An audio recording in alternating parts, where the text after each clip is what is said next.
Welcome back बच्चों, कैसे हो आप लोग। आई होप कि आप लोगों ने लास्ट वीडियो लेक्चर देख लिया होगा जिसमें आप लोगों ने डिस्कशन किया था प्रोजेक्शन ऑफ वेक्टर के बारे में, ठीक है। और प्रोजेक्शन वेक्टर कैसे निकालते हो उसके बारे में डिस्कशन किया था और अलग अलग कंडीशन में वेक्टर का पोजीशन प्रोजेक्शन क्या होता है उसके बारे में डिस्कशन किया था, राइट। और उसके पहले के वीडियो लेक्चर में हम लोगों ने बात की थी डॉट प्रोडक्ट क्या होती है और डिफरेंट कंडीशन में डॉट प्रोडक्ट क्या होगा उसके बारे में सारी डिटेल में हम लोगों ने लास्ट 2 लेक्चर में डिस्कशन किया है, ठीक है। अब उसके बेसिस पे हमारे पास एक्सरसाइज है 10.3, तो उसके बारे में डिस्कशन कर लेते हैं। तो हमारे पास पहला क्वेश्चन क्या है, find the angle between two vector A vector and B vector with the magnitude √3 and 2 respectively having the A vector dot B vector is equal to √6, ठीक है। तो यहाँ पे हमारे पास वेक्टर का मैग्नीट्यूड दे रखा है, ए वेक्टर का मैग्नीट्यूड कितना है √3, बी वेक्टर का मैग्नीट्यूड कितना है 2 और A vector dot B vector is equal कितना दे रखा है √6। हमें क्या निकालना है, दोनों वेक्टर के बीच का एंगल। तो लास्ट 2 लेक्चर में हम लोगों ने डिस्कशन किया था कि वेक्टर के बीच का एंगल कैसे निकालेंगे कि cos theta is equal to A vector dot B vector divide by magnitude of A vector and magnitude of B vector, ठीक है। तो यहाँ पे ए वेक्टर और बी वेक्टर की बात करें उनका डॉट प्रोडक्ट हमारे पास है √6, ए वेक्टर का मैग्नीट्यूड की बात करूं तो √3 एंड बी वेक्टर का मैग्नीट्यूड की बात करूं तो 2। तो यहाँ पे थोड़ा सा कट आउट करेंगे तो क्या आ जाएगा √2, that means what cos theta is equal to √2/2 और थोड़ा सा काट दो तो क्या हो जाएगा √2। तो cos थीटा इज इक्वल कितना आ गया 1/√2, ठीक है। अब cos को 1/√2 कब होता है जब थीटा इज इक्वल टू π/4 होगा तब। दैट मींस और इनके बीच में एंगल कितना होगा हमारे पास π/4, ठीक है। सेम क्वेश्चन दूसरा है, find the angle between vector this and this, इन दोनों के बीच में हमें एंगल निकालना है, ठीक है। अब यहाँ पे हमारे पास कोई कंपोनेंट फॉर्म नहीं था, ठीक है। यहाँ पे ये दोनों वेक्टर किस फॉर्म में दे रखे हैं, कंपोनेंट फॉर्म में, ठीक है। तो मान लो पहले वेक्टर को मैं ए वेक्टर ले लूं तो क्या आ जाएगा a कैप 2j कैप और k कैप। बी वेक्टर की बात करूं तो 3i cap -2j cap plus k cap, ठीक है। तो इन दोनों के बीच में एंगल निकालने के लिए यही फॉर्मूला यूज करेंगे, cos theta is equal to a vector dot b vector divide by magnitude of a vector magnitude of b vector, ठीक है। अब यहाँ पे सारी वैल्यू पुट कर लेते हैं। तो cos theta is equal to a vector कितना हमारे पास ये रहा, तो i cap -2j cap plus k cap value डाल दी। किसके साथ डॉट प्रोडक्ट करना है उसका बी वेक्टर के साथ, तो बी वेक्टर के साथ डॉट प्रोडक्ट कर लेते हैं। तो 3i कैप -2j कैप और k cap divided by magnitude of a vector and magnitude of b vector. Magnitude कैसे निकालना है किसी भी वेक्टर का, √x² + y² + z² वाला फॉर्मूला लगाएंगे। तो a वेक्टर के लिए क्या आ जाएगा, x कितना है 1, y कितना है -2, z कितना है 1, तो 1 + 4 + 1 हो जाएगा, उनका स्क्वायर करेंगे तो। और वैसे ही b वेक्टर के लिए मैग्नीट्यूड क्या हो जाएगा, θ² 9, ये 4 और ये 1, ठीक है। अब यहाँ पे डॉट प्रोडक्ट करना है। डॉट प्रोडक्ट हम लोगों ने लास्ट टाइम सीखा था कैसे करना है, i कैप का i कैप के साथ, j कैप का j कैप के साथ और k कैप का k कैप के साथ। बाकी सारे क्यों हो जाएंगे, 0 हो जाएंगे, क्यों, क्योंकि वो दोनों वेक्टर क्या होते हैं एक दूसरे के लिए परपेंडिकुलर होते हैं, ठीक है। तो यहाँ पे आ जाएगा 3, ये हो जाएगा हमारे पास +4 और ये हो जाएगा हमारे पास +1। 1 × 3 3 -2 × -2 +4 1 × 1 1, ठीक है। यहाँ पे हमारे पास क्या हो जाएगा √6 और ये हमारे पास हो जाएगा √14, ठीक है। और ये बच्चों क्या आ जाएगा 7 + 1 8, तो cos theta is equal to 8/√6 × √14, ठीक है। तो 14 6 का कितना हो जाएगा ना 84, ये 84 आ जाएगा, ठीक है। तो ये cos theta is equal to 8/√84, लेकिन हमें तो क्या चाहिए थीटा चाहिए, थीटा इज इक्वल क्या हो जाएगा cos इनवर्स 8/√84, ठीक है। तो ये हमारा आ गया, क्या आ गया एंगल आ गया, ठीक है। बच्चों यहाँ पे देख सकते हो आप लोग कि यहाँ पे परफेक्टली एंगल मिल रहा था लेकिन यहाँ पे परफेक्टली एंगल नहीं मिल रहा, ठीक है। तो एग्जाम में ऐसे ही क्वेश्चन दे रखे होंगे जिसमें परफेक्टली आंसर नहीं आता हो, ठीक है, जिसकी वजह से बच्चे क्या हो जाएंगे, कंफ्यूज हो जाएंगे, वो ऐसा कोई एंगल तो आ ही नहीं सकता, लेकिन ऐसा एंगल भी आ सकता है। ठीक है, फिर से एक बार ऐसा लगे तो कैलकुलेशन चेक कर लो। आई जे सॉरी ए वेक्टर हमारे पास 1 -2 और 1 है, बी वेक्टर की बात करें 3 -2 और 1 है, देख लो सारी बातें। और डॉट प्रोडक्ट किया हम लोगों ने, तो 1 × 3 3 हो गया, -2 × -2 +4 हो गया, 1 × 1 1 हो गया, ये 7 + 1 8 हो गया, और इसका स्क्वायर होता है 1 का स्क्वायर 1, 2 का स्क्वायर 4 और इसका 1, लेकिन मैग्नीट्यूड क्या आ गया अभी 6। वैसे ही बी वेक्टर का मैग्नीट्यूड 9 + 4 + 1 ये 14 आ गया, और ये कितना हो जाएगा 84। ठीक है, तो बच्चों यहाँ पे आप ध्यान से देख सकते हो, फाइनली आंसर क्या आया, थीटा = cos इनवर्स 8/√84। ठीक है बच्चों, याद रखना है ये क्या आ गया हमारा आंसर। एंगल कभी भी परफेक्टली नहीं आएंगे, कभी आया तो ठीक है, नहीं आया तो इस तरह से भी आया। ठीक है, अब चलते हैं नेक्स्ट क्वेश्चन की तरफ। अब बच्चों मैंने यहाँ पे क्वेश्चन नंबर 3 और 4 ले रखा है, इन दोनों में आपको क्या निकालना है, प्रोजेक्शन ऑफ वेक्टर निकालना। क्या निकालना है, projection of vector. Find the projection of the vector I - j cap on the vector I + j cap। किसका किस पे निकालना है, ये वेक्टर का ये वेक्टर पे निकालना है। ठीक है, तो हम लोग क्या ले लेते हैं, ए वेक्टर को क्या ले लेता हूं I - j vector, and B vector को क्या लेता हूं I + j cap। ठीक है, ओके क्या हो गया, A vector = I cap - j cap और B vector = I cap + j cap। ठीक है, अब यहाँ पे हमें किसका प्रोजेक्शन निकालना है, projection of the vector a vector on b vector। ठीक है, तो उसके लिए हमारे पास फॉर्मूला क्या है, p कैप का magnitude = a vector dot b cap. ठीक है, लास्ट वीडियो लेक्चर में हमने पूरी डिटेल में बात की थी, कैसे आता है, क्या होता है, प्रोजेक्शन क्या होता है वो भी बात की थी, प्रोजेक्शन वेक्टर क्या होता है वो भी बात की थी। तो यहाँ पे हम सिर्फ प्रोजेक्शन निकालने के लिए बोला है, तो वही निकाल लेंगे।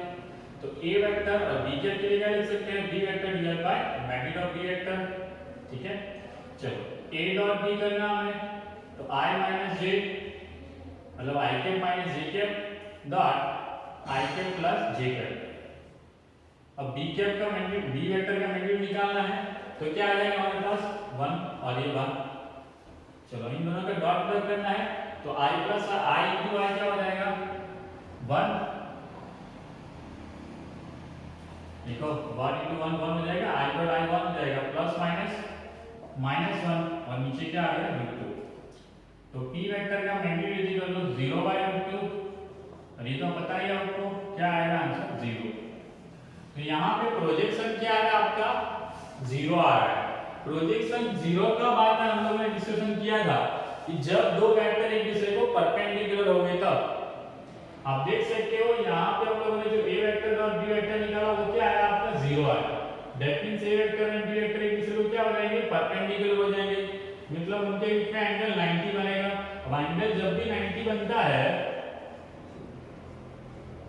यहाँ पे लाइट इंक्लाइन करूंगा मैं, तो हमारा प्रोजेक्शन क्या आएगा 0 आ जाएगा। ठीक है, प्रोजेक्शन क्या आ जाएगा 0। लेकिन आपको बोला जाए प्रोजेक्शन वेक्टर निकालिए, तो वेक्टर कौन सा आएगा 0 कैप आएगा, 0 वेक्टर आएगा। क्या आ जाएगा आपका 0 वेक्टर। ठीक है, आई होप बच्चों ये आपको समझ में आया। ठीक है, 0 स्केलर क्वांटिटी है, उसको वेक्टर फॉर्म में लिखोगे तो 0 वेक्टर आ जाएगा। ठीक है, जब भी एक दूसरे के साथ परपेंडिकुलर होते हैं तब उनका प्रोजेक्शन वेक्टर क्या आएगा 0 वेक्टर। हम लोगों ने लास्ट वीडियो लेक्चर में डिस्कशन किया था, राइट। और उनका यहाँ पे लेंथ मतलब प्रोजेक्शन की लेंथ क्या है, प्रोजेक्शन हमारा 0 आ जाएगा। ठीक है, ओके नेक्स्ट क्वेश्चन देख लेते हैं, उसमें भी आपको प्रोजेक्शन निकालना है। Find the projection of the vector this on the vector this, मतलब ये a वेक्टर ले लेता हूं, a वेक्टर क्या हो जाएगा I cap + 3j cap + 7k cap, and b vector हमारे पास क्या हो जाएगा 7i cap - j cap + 8k cap. ठीक है, अब यहाँ पे क्या निकालना है आपको, projection of vector a vector on b vector. ठीक है, किसका a वेक्टर का b वेक्टर, तो क्या आ जाएगा p वेक्टर का magnitude = a vector dot b cap. मैं हर बार फॉर्मूला लिखूंगा क्योंकि जिसकी वजह से आप लोग इसको इजीली याद कर सको। ठीक है। अब यहाँ पे बी कैप को मैंने लिख दिया बी वेक्टर दिया by negative of D vector, और यहाँ पे इन दोनों के बीच में डॉट प्रोडक्ट होगा। तो ए वेक्टर कौन सा हमारे पास I cap plus B J cap plus 7k cap dot 7i cap minus J cap plus 8k cap. Divided का हमें मैग्नीट्यूड ऑफ डी वेक्टर चाहिए, तो मैग्नीट्यूड कितना हो जाएगा इसका 7 का 49 और 1 का 1 और 8 का 64। ठीक है। अब यहाँ पे डॉट प्रोडक्ट कर लेंगे आई वाले का आई वाले के साथ, जे वाले का जे वाले के साथ और के वाले का के वाले के साथ। ठीक है, उनका डॉट प्रोडक्ट क्या आएगा 1, बाकी के क्या हो जाएंगे 0। 1 into 7 7, 3 into -1 -3, 7 into 8 56।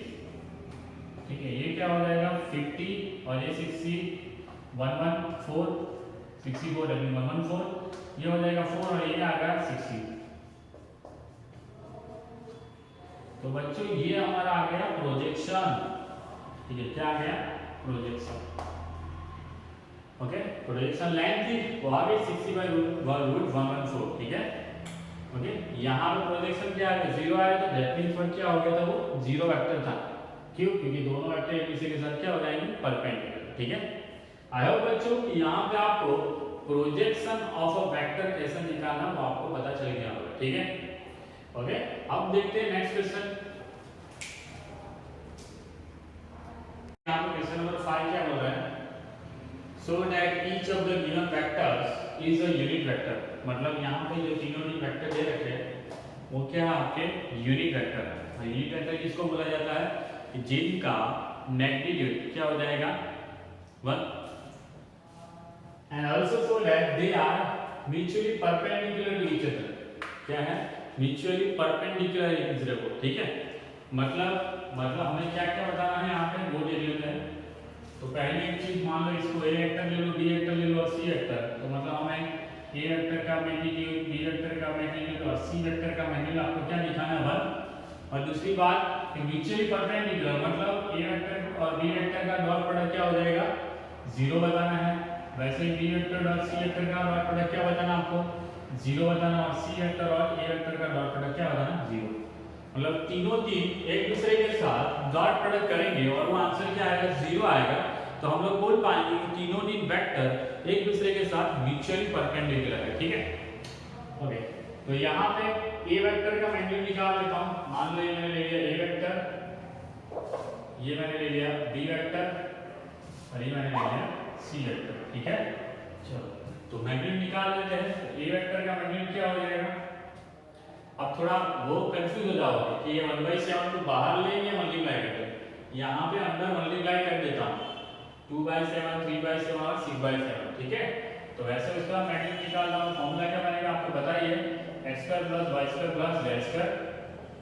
तो उस हिसाब से हमारा आंसर क्या आएगा 2/7 मतलब 4/49, 9/49 और ये 36/49।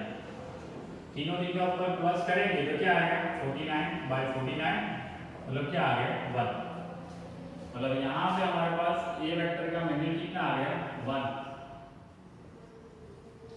ठीक है, अब किसकी बात करोगे बी वेक्टर की, तो सेम है बी वेक्टर का मैग्नीट्यूड निकालेंगे हम लोग। तो क्या आ जाएगा 3/7 मतलब 9/21 49 प्लस 36/49 4/49। ठीक है, तो ये भी क्या आ जाएगा 49/49। तो हमारा आंसर क्या आएगा तो 1। बी वेक्टर का मैग्नीट्यूड जो है वो भी क्या हो जाएगा आपका 1। वैसे ही सी वेक्टर का निकाल लेते हैं, बहुत ही आसान है। 6/7 मतलब 36/49, 2/7 मतलब 4/49 और ये 9/49। तो सेम है, ये भी क्या आ जाएगा आपका 49/49 का आंसर आ जाएगा 1। तो यहाँ से पता चल गया कि ए वेक्टर बी वेक्टर और सी वेक्टर का जो मैग्नीट्यूड है वो 1 आ रहा है। तो हम लोग बोल सकते हैं कि ए वेक्टर और बी वेक्टर और सी वेक्टर क्या है यूनिट वेक्टर है। ठीक है, अब क्या बताना हमें कि ए वेक्टर और बी वेक्टर, बी वेक्टर और सी वेक्टर और सी वेक्टर और ए वेक्टर तीनों तीन एक दूसरे के साथ म्यूचुअली परपेंडिकुलर है। म्यूचुअली परपेंडिकुलर मतलब क्या, ए वेक्टर और बी वेक्टर के बीच में एंगल 90 बनाना है, बी वेक्टर और सी वेक्टर के बीच में 90 डिग्री बनाना है, और सी वेक्टर और ए वेक्टर के बीच में 90 डिग्री हमें बताना है। ठीक है, तो हम लोग क्या कर रहे हैं, तीनों तीन का डॉट प्रोडक्ट निकाल लेते हैं। तो यहाँ पे हमें पता चल जाएगा ए और बी परपेंडिकुलर हो जाएंगे, यहाँ पे क्या बनेगा बी और सी परपेंडिकुलर, और यहाँ पे क्या बन जाएगा सी और ए परपेंडिकुलर। तो हम लोग बोल पाएंगे कि तीनों तीन एक दूसरे के साथ क्या हो जाएंगे, म्यूचुअली परपेंडिकुलर। ठीक है, तो पहले हम निकाल लेते हैं A vector dot B vector. A vector dot B vector निकाल रहे हैं तो क्या आता है, तो बच्चों यहाँ पे ये वेक्टर इनटू ये वेक्टर हो जाएगा। ठीक है, तो 1/7 into 2i cap plus 3j cap plus 6k cap dot 1/7 3i cap minus 6j cap और 2k कैप। आपको पता है ये कांस्टेंट नंबर का मल्टीप्लाई तो हो ही जाएगा, तो क्या आ जाएगा 1/49। अब इन दोनों का डॉट प्रोडक्ट करेगा 3 2 6 6 3 18 और ये 6 2 12। ठीक है, तो ये सॉरी यहाँ पे रह गया क्या 2 और 3 6 और ये 3 6 -18। ठीक है, ओके, तो यहाँ पे -12 प्लस 12 मतलब क्या आ गया 0 आ गया। तो यहाँ पे A vector dot B vector is equal to 0 आ गया। तो हम बोल सकते हैं कि A vector is perpendicular to B vector. Now वैसे ही हम लोग बी वेक्टर और सी वेक्टर का डॉट प्रोडक्ट निकालते हैं।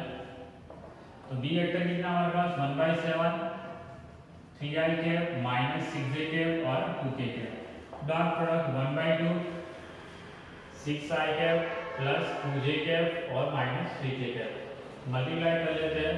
तो 1/49 3 6 18 -12 -6। तो ये फिर से आ गया 18 -18 0 हो जाएगा। मतलब क्या आ गया B vector dot C vector is equal to 0। मतलब हम लोग बोल सकते हैं कि B vector is also perpendicular to C vector. ठीक है, तो यहाँ पे भी बोल सकते हैं कि ये रिजल्ट देखो 1 और रिजल्ट देखो ये 2। हियर फ्रॉम 1 and 2 क्या लिख सकते हैं, A is perpendicular to B vector and B vector is perpendicular to C vector. Then we can say that क्या बोल सकते हैं, A vector is perpendicular C vector. So A perpendicular to B is perpendicular to C vector and C is perpendicular to A vector. So A vector B vector and C vector are mutually perpendicular vector.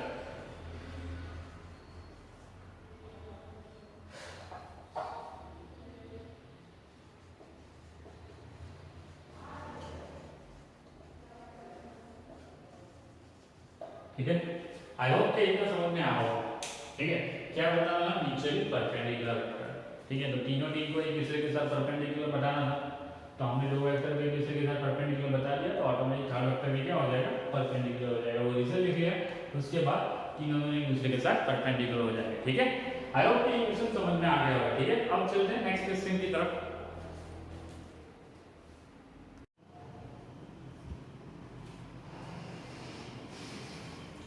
तो बच्चों यहाँ पे question number 6 और question number 7 मैंने लिख रखा है, उसको सॉल्व कर लेते फटाफट। हमारे पास क्या बोला है, find magnitude of A vector and magnitude of B vector if vector a plus vector b into vector a minus vector b is equal to 8 and magnitude of A vector is equal to 8 time of magnitude of b vector. ठीक है, तो यहाँ पे एक result दे रखा है, उसका use करके, और यहाँ पे दूसरा रिजल्ट दे रखा है, उनका यूज करके हम मैग्नीट्यूड ऑफ ए वेक्टर और मैग्नीट्यूड ऑफ बी वेक्टर निकालना है। ठीक है, तो निकाल लेते हैं। तो बच्चों यहाँ पे हम लोग मल्टीप्लाई कर ले, क्या कर ले मल्टीप्लाई, तो क्या होगा A vector into A vector, A vector into A vector, A vector minus ये क्या हो जाएगा हमारे पास A vector into B vector. यहाँ पे ये B vector into A vector, तो ये क्या हो जाएगा plus minus minus B vector into B vector is equal to 8। Okay, और हमारे पास एक रिजल्ट है, कौन सा रिजल्ट है, A vector dot A vector is equal to magnitude of A vector का स्क्वायर और A vector dot B vector is equal to B vector dot A vector. ये रिजल्ट है, उनका यूज करते हैं। दूसरा कौन सा यूज कर दूं यहाँ पे, इसके लिए बी वेक्टर के लिए सेम लिख सकते हैं, B vector into B vector is equal to B vector का मैग्नीट्यूड का स्क्वायर, ठीक है। तो ये क्या हो जाएगा, ए वेक्टर का मैग्नीट्यूड का स्क्वायर, ये दोनों आपके सेम हो जाएंगे और ये हो जाएगा हमारा बी वेक्टर का मैग्नीट्यूड का स्क्वायर। तो ये कट हो जाएगा, जो बचा ए वेक्टर का मैग्नीट्यूड का स्क्वायर माइनस बी वेक्टर का मैग्नीट्यूड का स्क्वायर इज इक्वल टू ए, ठीक है। हमारे पास और एक रिजल्ट है, क्या गिवन है, ए वेक्टर का magnitude is equal to 8 time of B vector का मैग्नीट्यूड, ठीक है। तो यहां पर रख देते हैं, तो क्या हो जाएगा 64 बी वेक्टर का मैग्नीट्यूड का स्क्वायर माइनस बी वेक्टर का मैग्नीट्यूड का स्क्वायर इज इक्वल टू 8। तो ये कितना आ जाएगा 63 बी वेक्टर का मैग्नीट्यूड का स्क्वायर इज इक्वल टू 8, ठीक है। 63 को वहां ले जाते तो बी वेक्टर का मैग्नीट्यूड का स्क्वायर इज इक्वल टू 8/63। तो हमारे पास बी वेक्टर का मैग्नीट्यूड क्या आ जाएगा 4 4 टू 8 होता है, इसका स्क्वायर रूट निकालो तो 2√2 डिवाइड बाय √63। और क्या निकालना था हमें, ए वेक्टर का मैग्नीट्यूड, तो यही रिजल्ट में यूज करूं मैं, तो बी वेक्टर का ए वेक्टर का magnitude is equal to 8 time of B vector का मैग्नीट्यूड, उसकी वैल्यू यहां रख देता हूं, तो 8 टू द कितना हो जाएगा 16√2 बाय मैग्नीट्यूड ऑफ √63। तो ये क्या आ गया हमारे पास magnitude of A vector and respectively magnitude of B vector, ठीक है।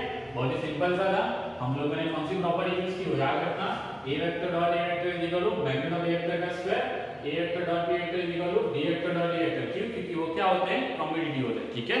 अब बात कर लेते हैं next question, you will take the product this dot this, okay, दोनों का डॉट प्रोडक्ट निकालना है। तो क्या करेंगे, पहला और पूरा ब्रैकेट, तो 3 vector into 2 vector plus 7 B vector minus 5 vector into क्या कर लो 2 वेक्टर प्लस 7 बी वेक्टर, ठीक है।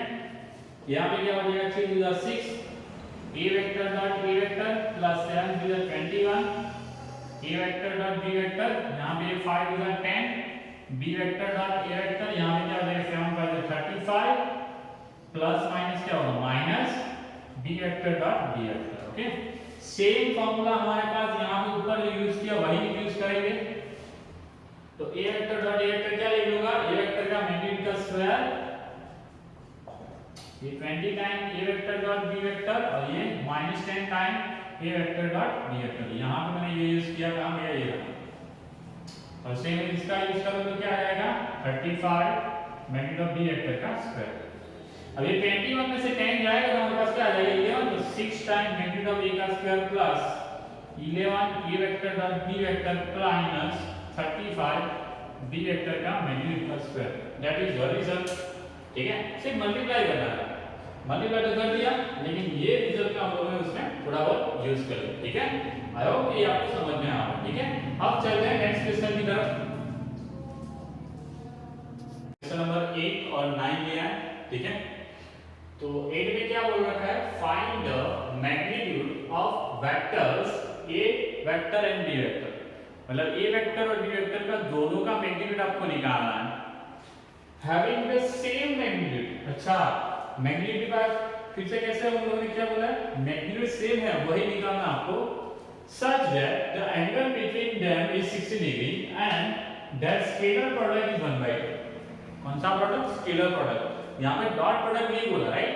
हम लोगों ने जब डॉट प्रोडक्ट पढ़ाया था तब मैंने बोला था कि डॉट प्रोडक्ट को हम लोग स्केलर प्रोडक्ट भी बोल सकते हैं, ठीक है।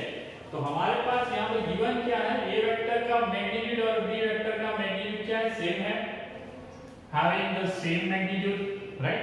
दूसरा क्या बोला कि उन दोनों के बीच में जो एंगल है वो 60 डिग्री है। तीसरा क्या बोला कि A vector dot B vector, उन दोनों के बीच में डॉट प्रोडक्ट, मतलब कौन सा प्रोडक्ट, स्केलर प्रोडक्ट कितना है हमारे पास 1/2। तब हमें क्या निकालना है, ए वेक्टर और बी वेक्टर का मैग्नीट्यूड निकालना है। तो कौन सा फॉर्मूला यूज करेंगे, using cos theta is equal to magnitude A vector dot B vector divided by magnitude of A vector and magnitude of B vector, ठीक है। थीटा की वैल्यू 60 है तो cos 60 यहां पे आ जाएगा, A vector dot B vector हमारे पास 1/2 है और ये क्या हो जाएगा, ए वेक्टर का मैग्नीट्यूड और बी वेक्टर का मैग्नीट्यूड, cos 60 1/2 आ जाएगा और ये क्या हो जाएगा 1/2 magnitude of A vector and magnitude of B vector. यहां पे सिंपलीफाई कर लेंगे तो ए वेक्टर का मैग्नीट्यूड इनटू बी वेक्टर का मैग्नीट्यूड इक्वल क्या हो जाएगा 1। समझ में आ रहा है कुछ? क्या हो जाएगा 1, क्योंकि ये आप चीज यहाँ चली जाएगी, ठीक है, और ये हमारा 1/2 बच जाएगा, ठीक है। तो ये क्या आ गया हमारे पास, ए वेक्टर का मैग्नीट्यूड इनटू बी वेक्टर का मैग्नीट्यूड 1 हो गया, राइट। बट हमें गिवन क्या है, ए वेक्टर का magnitude is equal to B vector का मैग्नीट्यूड, दोनों सेम है। तो यहाँ पे रखते हैं तो क्या आ जाएगा, ए वेक्टर का मैग्नीट्यूड इनटू ए वेक्टर का मैग्नीट्यूड इक्वल 1, मतलब उसका स्क्वायर इक्वल 1, तो ए वेक्टर का मैग्नीट्यूड इक्वल क्या हो जाएगा 1। समझ में आ रहा है कुछ? ए वेक्टर का मैग्नीट्यूड 1 हुआ तो that means what, B vector का मैग्नीट्यूड कितना हो जाएगा अपना 1 हो जाएगा, ठीक है। आई होप बच्चों ये समझ में आ गया, छोटी सी कैलकुलेशन है, आपको समझ में आ जाना चाहिए, ठीक है। अब दूसरा है 9 वाला, फाइंड द x वेक्टर का magnitude if a unit vector a। अब ये क्या बोला है यहाँ पे, a वेक्टर जो है यूनिट वेक्टर है ऐसा बोला है, और आपको क्या निकालना है, आपको क्या दे रखा है, x vector minus a vector dot x vector plus a vector is equal to 12। तो यहाँ से आपको x वेक्टर का मैग्नीट्यूड निकालना है, ठीक है। तो यहाँ पे सीधा सीधा हम लोग मल्टीप्लाई कर लेंगे और सॉल्व कर लेंगे, लेकिन एक रिजल्ट क्या यूज करेंगे, वेक्टर ए का जो मैग्नीट्यूड है वो क्या दे रखा है आपको 1। क्यों? क्योंकि ये वेक्टर कौन सा है, यूनिट वेक्टर, और हमें पता है यूनिट वेक्टर का मैग्नीट्यूड क्या होता है 1। चलो अब यहाँ पे हम लोग मल्टीप्लाई कर लेते हैं, ठीक है। तो भाई साहब डॉट प्रोडक्ट कर लेते हैं, तो x vector dot x vector, ये इसके साथ करेंगे तो x vector dot a vector, a की बात करो तो a vector dot x vector, ये plus minus minus a vector into a vector is equal to 12। अब ये क्या हो जाएगा हमारा x वेक्टर का मैग्नीट्यूड का स्क्वायर। अब ये आपको पता है क्या होते हैं, डॉट प्रोडक्ट कम्युनिटी होती है, तो क्या लिख सकता हूं, x vector dot a vector minus ये क्या हो जाएगा x vector dot a vector, यहां पे क्या लिख सकता हूं, a वेक्टर का मैग्नीट्यूड का स्क्वायर इज इक्वल टू 12, ठीक है। ये दोनों सेम टर्म आ गई, हट जाएगी। अब यहाँ पे a वेक्टर का मैग्नीट्यूड का स्क्वायर क्या लिख सकता हूँ, इसका स्क्वायर करेंगे तो 1, दैट मींस हम क्या आ गया हमारे पास x वेक्टर का मैग्नीट्यूड का square minus 1 is equal to 12। वहां जाएगा तो क्या हो जाएगा, x वेक्टर का मैग्नीट्यूड का स्क्वायर इज इक्वल टू 13, ये क्या आ जाएगा 13। तो x वेक्टर का मैग्नीट्यूड हमारे पास क्या हो जाएगा, स्क्वायर रूट ऑफ 13, ठीक है। तो ये हमारा आंसर आ गया, तो रिक्वायर्ड है, ठीक है। तो यहाँ पे बच्चों हम लोगों ने 1 2 3 4 5 6 7 8 9 क्वेश्चन यहाँ पे पूरे कंप्लीट कर लिया, ठीक है। हमारे एक्सरसाइज में हमारे पास टोटल 18 क्वेश्चन है विद 1 एमसीक्यू, ठीक है। तो वो सारे क्वेश्चन बाकी के रिमेनिंग है हमारे पास, वो नेक्स्ट वीडियो लेक्चर में लोग कवर कर लेंगे, ठीक है। तो मिलते हैं नेक्स्ट वीडियो लेक्चर में हम लोग। लेकिन बच्चों यहाँ पे आप लोग देख सकते हो छोटी छोटी कैलकुलेशन है, वो सारे किसके बेसिस पे बनेंगे, हमारे एमसीक्यू के लिए तैयार है सारे क्वेश्चन, किसके लिए है, एमसीक्यू के लिए, ठीक है। तो ये सारी कैलकुलेशन सही से दिमाग में रखनी है। फॉर्मूला यहाँ पे बहुत सारे आने वाले हैं, तो उसको बार बार देखते रहना है, क्योंकि सभी को याद रखना है, ठीक है। मिलते हैं नेक्स्ट वीडियो लेक्चर में, थैंक यू वेरी मच।